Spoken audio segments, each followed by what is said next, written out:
Alrighty, what is quacking, everybody? So, around like earlier to like middle of this year, and definitely over this last summer, I've hunkered down and I finished Persona 3 Reload and Persona 4 Golden. Persona 3 Reload was split up into multiple segments because I got busy. So, I played a decent way through the game, got busy with life and school, got to work full time, got to, study computer science and all that stuff. So I got busy, didn't get to finish 3 until, this last summer break because I got to finish my database class early. So I finished that. And then I finished Persona 4 Golden in one just like long couple weeks. Took me 75 hours of total playtime in game to finish the game. And I want to talk about Persona 4 Golden. I want to go back and replay Reload, but today is all about Persona 4 Golden. So, this is full spoilers, by the way. If you haven't played Persona 4 Golden and this is your like, oh, should I play the game? If it's your first time playing the Persona franchise, you absolutely should. It's a very slow, methodical game, but I feel like the vibes and the story mesh together that you'll have an appreciation for it. You just gotta have some patience. If you're someone who's played Persona 5 and or 3 Reload and you're like, should I play Persona 4 Golden? You should, but go in with slightly lower expectations. Just lower them a little bit and just enjoy the ride. It's a good ride. It's taking the scenic route. So play it. Now, full spoilers, 100% for the people who play the game who are like, can someone validate my opinions or whatever? I think I might got some spicy opinions here. But anyways, first of all, the story. Okay, so I enjoyed the game. Like I just said a couple seconds ago. I enjoyed the game. However, the game is very slow. It is a slow start, a slow burner. They take a minute to kind of ramp you up into everything. And even once you get into like the meat of it, I feel like there's not really too much in between downtimes to kind of like give me a little, oh, this and that moment to a degree. Like, I definitely feel like 3 Reload and even Persona 3 Portable, because I did also play Portable, I feel like Portable and 3 Reload had a little bit more in between their downtimes. And 5 definitely has a lot of in betweens in their downtime that make you feel like, oh, like this is the thing that's happening. So 4 just kind of felt a little, lully, just through the way, just kind of lulled my way through the downtimes. It definitely feels like the game is designed around you not one-shotting the entire like different TV channels, because that's what I did because I wanted to be efficient. I want to just be like, all right, this one singular day, I'm doing all of the things, and then I want to do my social links. And you got to really time everything around the weather mechanic too. That also added to, my little disdain and pacing of the story and the game overall. So the pacing and the speed of the game was very just slow, and it didn't really pick up until once Naoto's like, "Oh, I'm gonna get myself kidnapped." Like that's when the game really picked up. Is towards the end. I think like Naoto's is around like November-ish. Once that happened, the game just instantly picked up.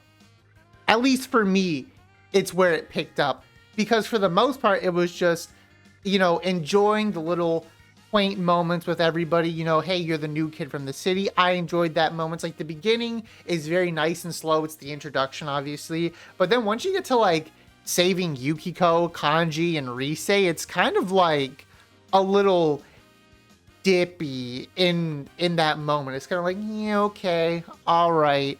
And like I said, especially with the rain mechanics that messes up the social links, it really kind of messes with the pacing and the in between in the game. There was plenty of days that I was like, well, I just study, I guess. It was my first playthrough. I know, like, that's like I'm basing this off of like my first playthrough as like a new player. So it's just like, oh, okay, like, this is how I felt. But it's definitely not like new player friendly. I know it does encourage you to do New Game Plus, but like, there's a spreadsheet for how to do everything with the rain and the weather. It's like, why is there a spreadsheet? But I will say, however, that I did enjoy the little, the moments that I had with some of the cast members, and also like the stories were very interesting when you went to go save them, like, you know, going through Yukiko's castle where you also have to deal with Chie, and she like wants to protect Yukiko.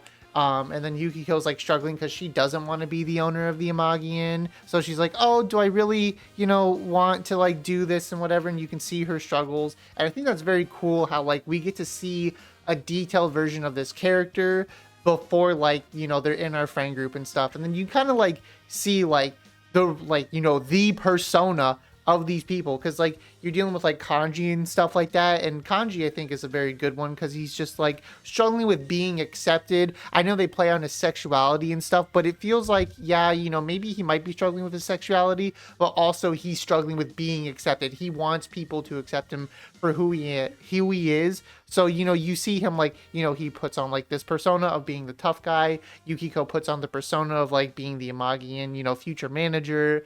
Rise is the only one who's kind of just like, you know, she still has on her I'm an idol facade when you're around her, but then you see her in the Marikyu striptease. She's like, oh, look at me, I'm just a sex icon. You see her struggling with that.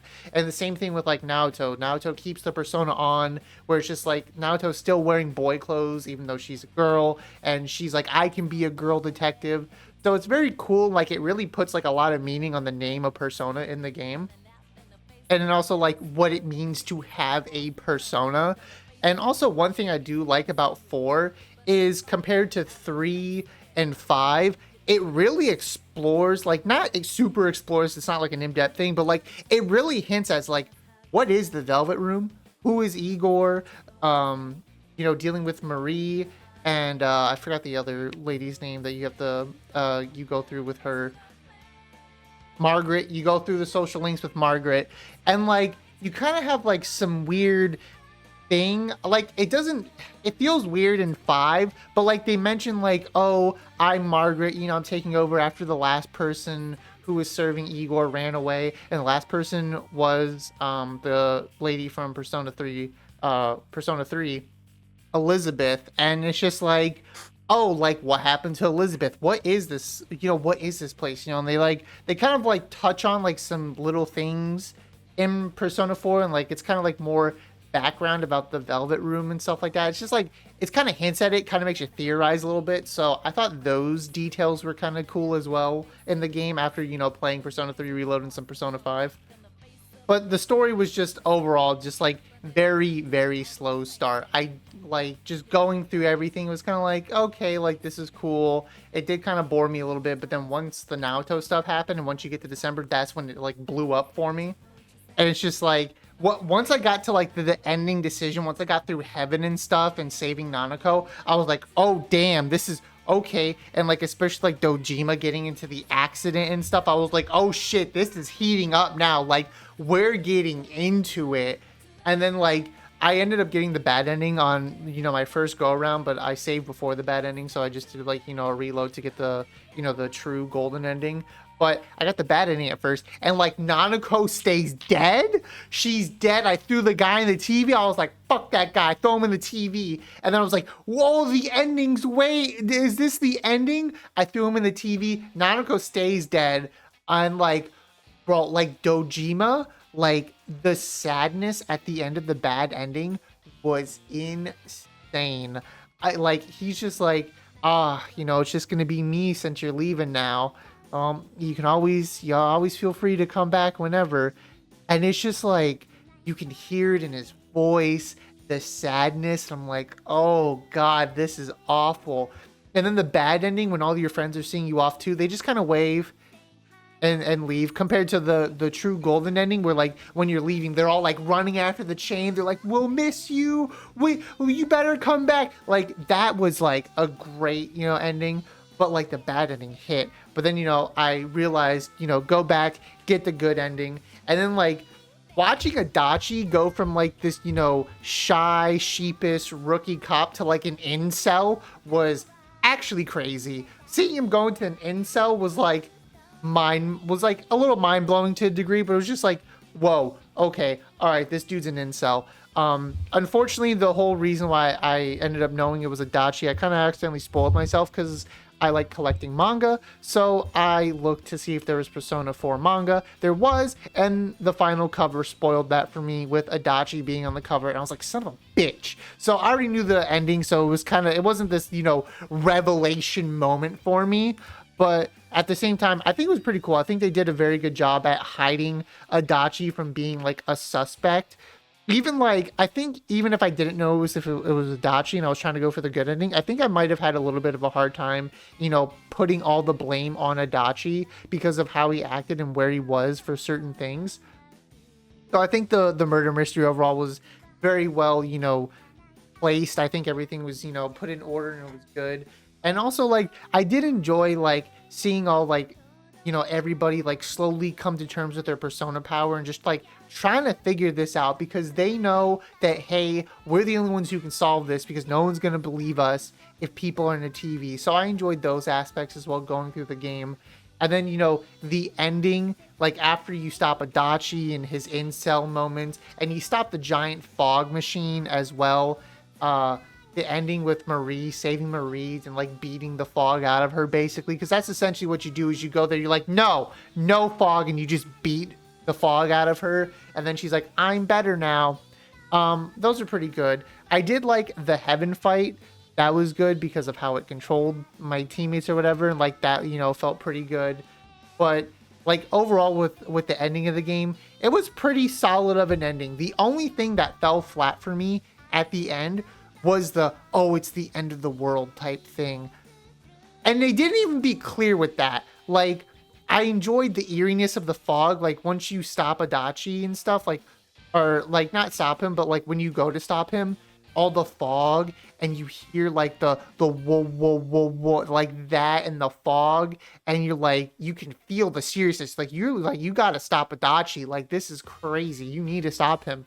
So, like, that was like a very nice vibe. But then once you get to like the giant fog machine, it's kind of like, oh, the humans wish this, the town will disappear. And you're like, okay, all right, well, we'll stop the town from disappearing. And then like when you go to save Marie, she's like, oh, the world's going to end if this fog escapes. And I'm just like, I didn't feel the impact. Like I did not feel the same way as I did in Persona 3. Because in the end of Persona 3, you're saving the world too. But like, it's like crazy. Like, you gotta fight Nyx, you gotta make your way to the top of Tartarus, like, and like when you're fighting Nyx, it's just like you take one form after another after another after another. Once you go through all of the arcana, he's just like, I'm not dead still, so GG's, I win. And you're just like, fuck, dude, did I just really try and save the end of the world and I didn't? Like, this is insane. Like, honest to God, like my first playthrough through 3, I was like, does 4 take place in like an alternate reality or something? Like what the hell? But then, obviously the ending of 3 and, that didn't happen. But like 3 really weighed the world is ending on you. But 4 was just kind of like, the world was gonna end, but like, and the characters don't even seem to take it too serious too. Like, they're just kind of like, oh, like, we gotta save like Marie. Like, at least in 3 they were willing to sacrifice themselves. Like, I felt like all of the cast members and characters were like, if I gotta die to save the world, I'm ready to do it. Like, they were ready. In 4, they're just like, I want to save my friend because she's like gonna be a goth mommy in the future. Like that, like that's what it felt like. It was just like, oh, I'm gonna save my friend. So the weight of the ending of the world just didn't kind of weigh on me. It just kind of felt like they were just like snuffing out shadows, and that kind of fell flat for me. I don't know if it fell flat for anybody else. So that's where it kind of fell flat for me, is like the urgency of something like that didn't really land for me. But the story, nice vibe. It was just a nice slow time of just enjoyment, and like it just felt like the story was the small town story for the small town, and I did enjoy that. I think the vibes went well. It's one of those stories that, you got to pace yourself and really like take in and digest to really enjoy it. It definitely doesn't hit the highs of Persona 3, and it doesn't, start off with a banger like Persona 5. I haven't finished 5, so there's that. I can't really compare it too much to 5, but I can compare it to 3. And I would say 4 to 3. 3 has a much deeper, grittier, darker story that kind of like keeps itself the whole time. 4 is just kind of like, you do some things, you enjoy those times, but then, enjoyed the little town, walked through it. It did mess with the pacing of the story, unfortunately for me, but overall I did enjoy it and I really pushed through with it. The characters, on the other hand, I felt like the characters were okay. They didn't really like wow me or strike me in any type of way, but they had some pretty good, fundamentals of themselves. I particularly enjoyed Kanji and Naoto the most because of, their personas and like dealing with, their inner demons and stuff like that. I enjoyed those. I enjoyed Dojima as well. He's just a dad who's trying his best, dealing with the loss of his wife and trying to be a good father to Nanako, but he has to work. And I think Nanako as well, watching her, seeing her be like, like little cheerful child, but she's got to still pick up for the work around the house. Like in the beginning, for example, like, it starts to rain and Dojima's like, Nanako, what'd you do with the laundry? She's like, I brought it in. And at times throughout the game, she'll buy food and she'll let you know that, hey, there's food in the fridge if you want to make food. And she takes care of a lot around the house. So it's just like, you see this elementary school girl who just, she's trying to have fun, especially in the fireworks section where Teddy's like, I forgot what he said. Something like he was saying explosions wrong or something like that. I think he was saying Ted's explosion or something. And she was like, repeating him or whatever. And I was like, no, you're saying it wrong. Like she has that little energy of a child, but she's also forced to grow up because her mom's dead. So like those are like my 4 like best characters in the game. I thought they were very interesting for the most part and like how they dealt with everything.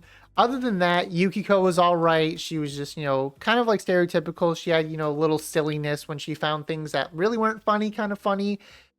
Teddy was also a pretty good comic relief, I would say. I found him annoying, but annoying in a good way, where he'd just be like, oh, I'm Teddy, I'm a pervert. Like, it was kind of funny and weird, but, he was a good comic relief, and he did have his down-to-earth moments where he felt like he failed Nanako when she was in the hospital and she died.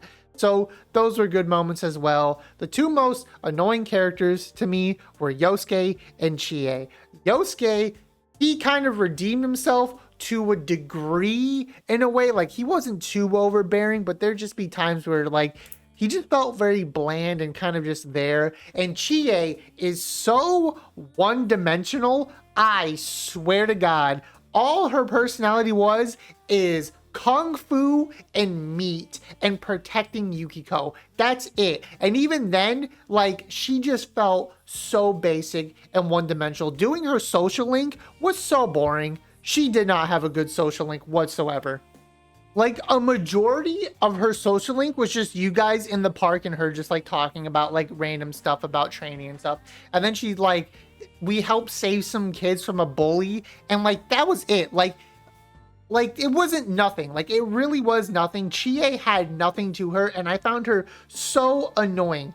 God bless the voice actor who did her, but oh my God, every time Chie spoke and everything, and even like I started my New Game Plus, that's the video you're seeing in the background right now, like listening to her, like in the beginning was fine. Like at the beginning of the game, she was fine, but as she just progressed, it was just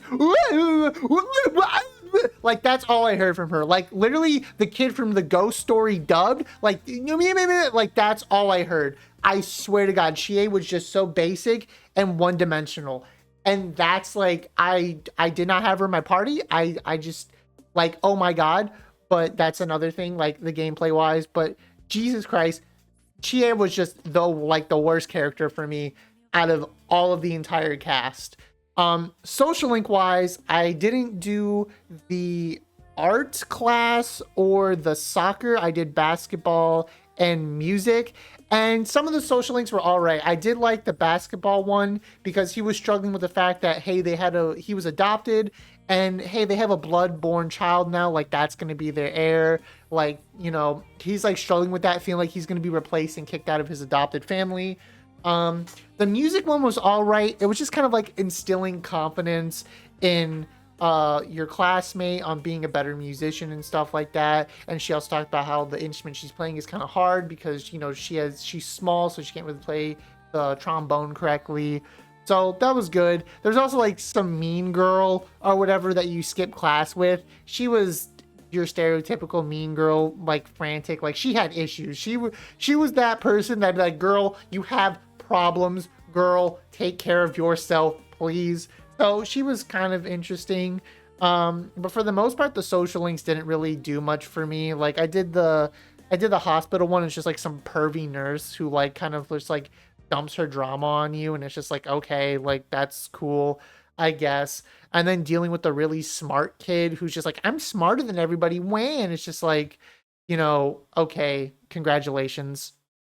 But like honestly, the social links and some of the characters, like again, didn't really step up to the characters in Persona 3. Like the social links, the random social links in Persona 3, like really felt good. Like I specifically enjoyed the Moon one where he's basically like in a cult. The Gourmet King's just like in a cult, like just trying to get people to do weird stuff, and he's like a scammy, scummy person. And then also so some other social, like the monk was pretty interesting as well. And then the dying guy, the terminally ill guy, like that was insane. And especially once you get him to rank 10, he just vanishes because he's dead by that point. Like that was crazy to me. And then also Mitsuru's social link, that was very good. So comparing all of those social links to Persona 4, they were all like the Persona 4 ones just like don't compare, which is fine. It's okay. But like they have their own little charm to them in a way. And I think that's what the game was going for. It's just their little quirky charms. Like there's not really much. And I think they do play on the fact that this is a small town and there's really not much to do. So a lot of these characters don't really have much to them besides some basic depth of people that they can overcome and deal with at certain points. So I think that's kind of fitting for how the social links were. Now, gameplay wise, the gameplay was very good as always. Honestly, the turn-based combat, getting your personas, all those things, very good, very solid.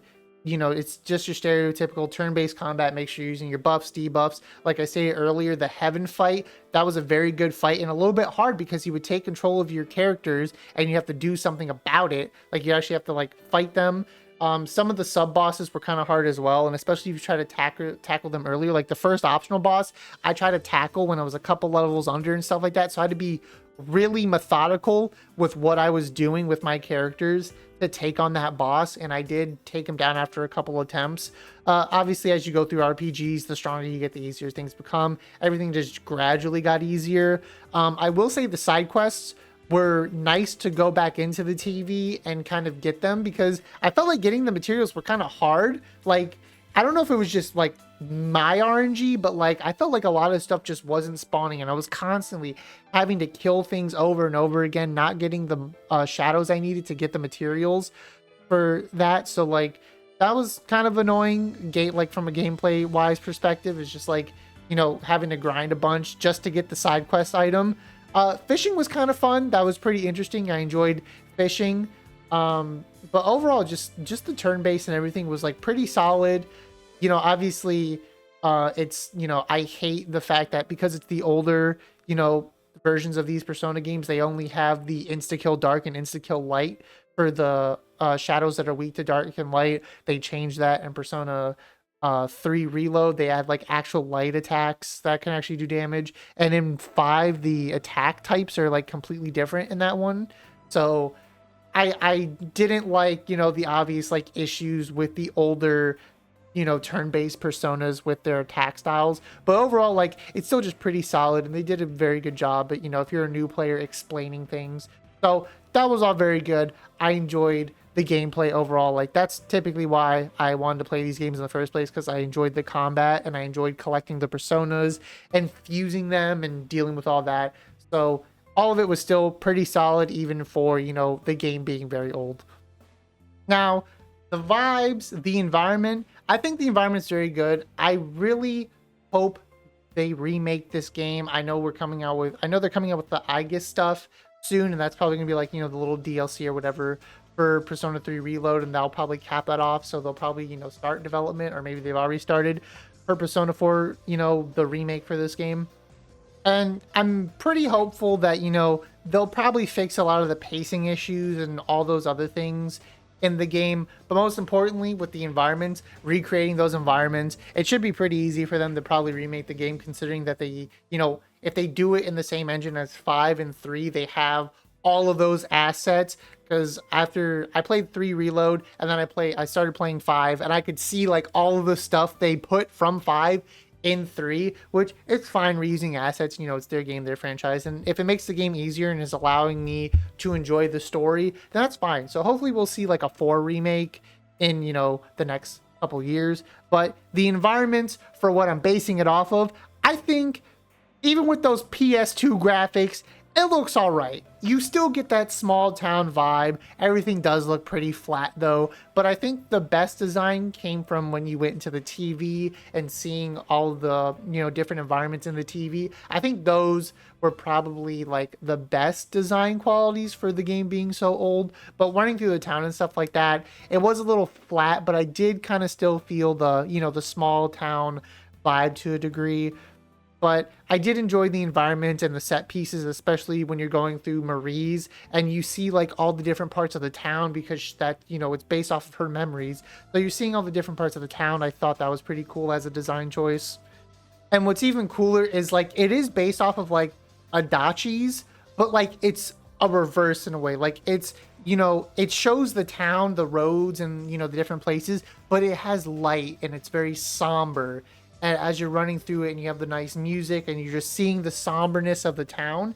But then when you look back at Adachi's, Adachi still has that town and all the roads and stuff, but he doesn't like the town. So it's red, it's eerie, it's full of disdain. So you can see the contrast between Adachi and Marie's view of the town. And I think that's a pretty cool environment aspect to it as well, along with, you know, going through, like, I think Naoto's was probably the most interesting with Underground Lab, you know, reflecting of Naoto's like intellect and everything. And the Marikyu striptease was pretty nice as well with the designs of it. So I thought like the designs of everything were, you know, all right. Definitely because it's an older game, there's not too many details for the most part. So, you know, they did what they could, and I think they did a pretty decent job. You know, obviously graphically the game hasn't aged very well, honestly, in my opinion, but can't really knock the game for that, unfortunately. But the environments were still hitting pretty good. And also the music was very nice. I enjoyed the music. You know, when you're going through the town, the like, you know, the soft singing with the song and everything. I enjoyed that. You know, I think the Junes jingle, you know, that's not really music, but I enjoyed the Junes jingle. It's still stuck in my head. Every day's great at your Junes. A lot of people were saying, you know, Persona 4 had the best music in the franchise. I enjoyed the battle music for sure. And I enjoyed some of like the fighting music as well. But overall, like, I think 5 and 3 just overtake it with the music, unfortunately. But it does have good music. Like, I don't hate it. And to be fair, after coming off the back of Persona 3's Reload intro music, because I like to sit through the intros. I watch the intros. Every time I load up the game, I want to sit through my intro. The intro was good. It grew on me. Shadow World did grow on me. I enjoyed it with the harmonicas and everything. And I feel like, to be fair, the intro music does fit the game's theme, because, you know, you have the harmonics, and like it's like kind of like a country pop in a way type feel to it, and I enjoyed that. But then you compare it to Persona 3 Reload's interesting. That just, you know, especially the switch up when he takes out the gun and summons his persona like that.